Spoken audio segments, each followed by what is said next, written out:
En el año 1973, hace ahora mismo medio siglo, los precios internacionales del petróleo se cuadruplicaron después de que se iniciara la guerra del Yom Kippur, la guerra entre Israel y Egipto y Siria. ¿Puede hoy volver a suceder lo mismo? Veámoslo.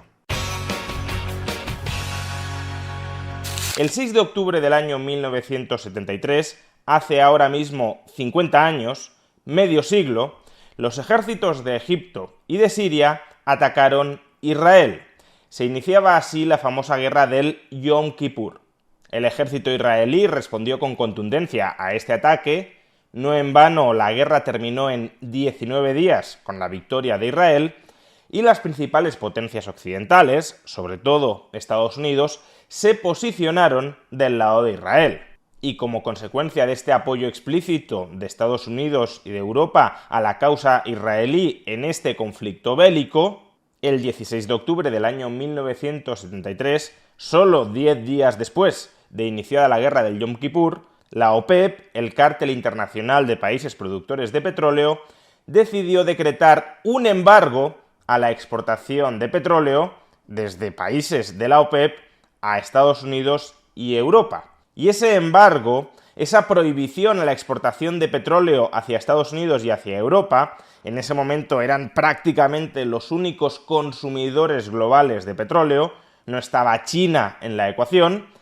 Ese embargo provocó que en pocas semanas el precio del petróleo se cuadruplicara. El precio del barril de petróleo de la OPEP, que en el año 73 ni siquiera alcanzaba los $3 por barril, llegó a superar pocas semanas después los $11 por barril. Todo lo cual supuso un auténtico mazazo para las economías occidentales que habían fundamentado su crecimiento económico durante las décadas anteriores en la disponibilidad de una fuente de energía muy abundante y muy barata, el petróleo.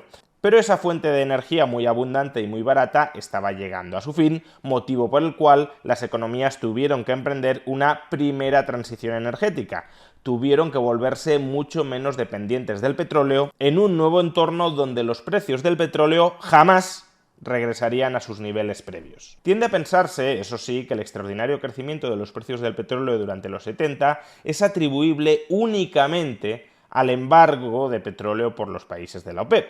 Y desde luego la causa fundamental de su elevación durante los últimos meses de 1973 y durante 1974, sin duda, fue este embargo de petróleo por parte de los países de la OPEP. Pero no hay que perder de vista que el encarecimiento del petróleo ya venía de antes. Solo en el año 1972 el precio del petróleo ya se había encarecido un 50% con respecto a sus niveles en el año 70. Y ese progresivo incremento del precio del petróleo seguía sucediéndose durante el año 73, antes incluso de que se decretara el embargo de petróleo. Recordemos que los años 60 y los años 70 fueron años de políticas fuertemente inflacionistas. Estados Unidos estaba financiando su expansión del estado de bienestar, la gran sociedad de Lyndon Johnson, a través del endeudamiento público. Estados Unidos estaba financiando su costosísima guerra en Vietnam a través del endeudamiento público. Emisión masiva de deuda pública convenientemente facilitada por la Reserva Federal estadounidense. Un combo de política fiscal expansiva y de política monetaria expansiva que ya en el año 71 había provocado la ruptura del sistema monetario internacional, la ruptura del sistema de Bretton Woods, por el cual el dólar hasta ese momento era convertible en oro para los bancos centrales extranjeros. Pero al haber creado tantísimos dólares para financiar al gobierno sin el correspondiente respaldo metálico, lo que provocó fue que Estados Unidos no tuviese suficientes reservas de oro para pagar en oro todos los dólares que había creado. Y eso llevó a la ruptura en el año 71 del sistema de Bretton Woods. Pues bien, estas mismas políticas inflacionistas, esta misma laxitud monetaria y fiscal que enterraron en el año 71 el sistema monetario internacional de Bretton Woods, también eran las políticas monetarias y fiscales que estaban recalentando la economía global, que estaban expandiendo exuberantemente el gasto nominal agregado. Y si tú disparas el gasto nominal agregado en una economía que ya está operando cerca de su máximo de capacidad, lo que tienes con más gasto no es más producción, sino precios más elevados. Y esto mismo ocurrió en el mercado del petróleo, en la industria petrolera. No había mucho margen para incrementar adicionalmente la producción de petróleo, había un cuello de botella en la industria del petróleo, y si tú, estando ya al límite de capacidad, sigues cebando el gasto nominal agregado de las economías, lo que provocas, como digo, es elevación de los precios. Y eso es lo que estaba sucediendo con el petróleo. Precisamente porque ya había tensiones en la industria del petróleo, los países de la OPEP, que no eran en el mundo los únicos productores de crudo, se atrevieron a decretar un embargo. Si hubiese habido mucha holgura productiva en el mercado global de petróleo, la OPEP no habría decretado un embargo pegándose un tiro en el pie. Si lo que la OPEP hubiese dejado de producir y de vender a Occidente hubiese podido ser producido y vendido a Occidente por otros países productores de petróleo al margen de la OPEP, evidentemente con el embargo solo habría conseguido reducir sus ingresos petroleros. La OPEP decreta el embargo porque sabe que no existe margen para incrementar la producción global de petróleo y, por tanto, si ellos, el principal cártel productor, reducen la oferta global de petróleo, los precios se dispararán, socavando el fundamento del crecimiento de las economías occidentales. Y eso es exactamente lo que sucedió. Los paralelismos entre la crisis del año 73 y la situación actual en 2023, 50 años después, son innegables. También a día de hoy estamos inmersos en una crisis inflacionista derivada, sobre todo, de las políticas de estímulo que se aplicaron durante los años precedentes y también, como consecuencia de esas políticas de estímulo que han incrementado el gasto agregado nominal dentro de las economías, los precios del petróleo se están volviendo a disparar. En un vídeo anterior ya tuvimos ocasión de detallar las causas que subyacen a la elevación de los precios del crudo durante los últimos meses. Y también en este contexto de inflación global que está tensionando desde el lado de la demanda los precios del petróleo, en este contexto también se produce un ataque contra Israel, una reacción militar por parte de Israel y un apoyo occidental generalizado a esa reacción militar de Israel. ¿Podría entonces volver a decretarse un embargo de la OPEP contra Occidente, multiplicando por 3 o por 4 los precios internacionales del petróleo, como ya sucediera en el año 73? Diría que ahora mismo ese escenario no es el más probable, pero desde luego no es enteramente descartable.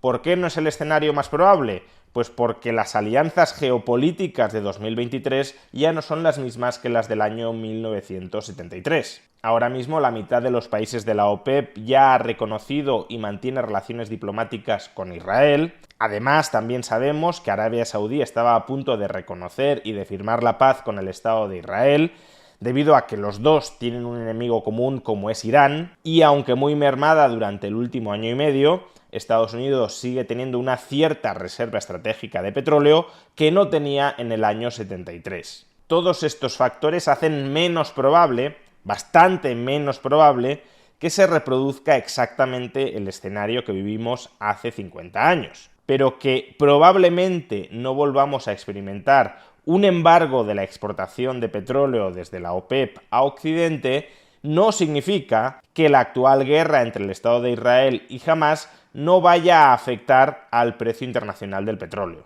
Por un lado, aunque Arabia Saudí o Emiratos Árabes Unidos no vayan a decretar un embargo de la exportación de petróleo, desde luego tampoco parece probable que durante los próximos meses vayan a contribuir con una elevación de la producción de petróleo a moderar los precios. No, desde luego, en el contexto actual de conflicto militar entre Israel y Hamás con el apoyo occidental a Israel. Por otro lado, si durante los últimos meses los precios internacionales del petróleo no se han elevado con mayor intensidad, ha sido porque hemos tenido una sorpresa positiva en el ámbito de la producción de crudo.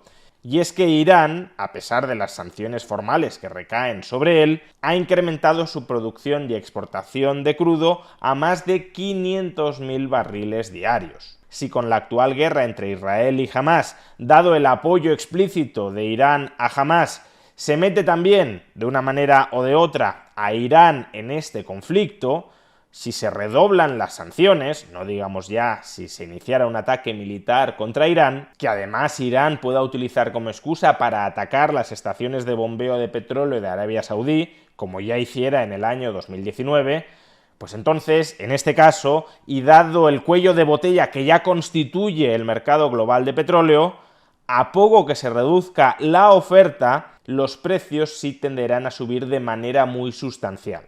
Por consiguiente, aun cuando no estemos en el año 73, aun cuando no estemos ante un probable embargo a la exportación de petróleo por parte de la OPEP, eso no significa que la actual guerra entre Israel y Hamás no vaya a tensionar todavía más el lado de la oferta de petróleo en un contexto en el que la demanda global sigue muy fuerte y, por tanto, si hay menos oferta y no menos demanda, siendo además esa demanda bastante inelástica, los precios sí pueden terminar subiendo con fuerza. No duplicarse, no triplicarse, no cuadruplicarse, como ocurriera en el año 73, pero sí subir con fuerza. Las guerras no solo son humanamente devastadoras, sino también económicamente ruinosas.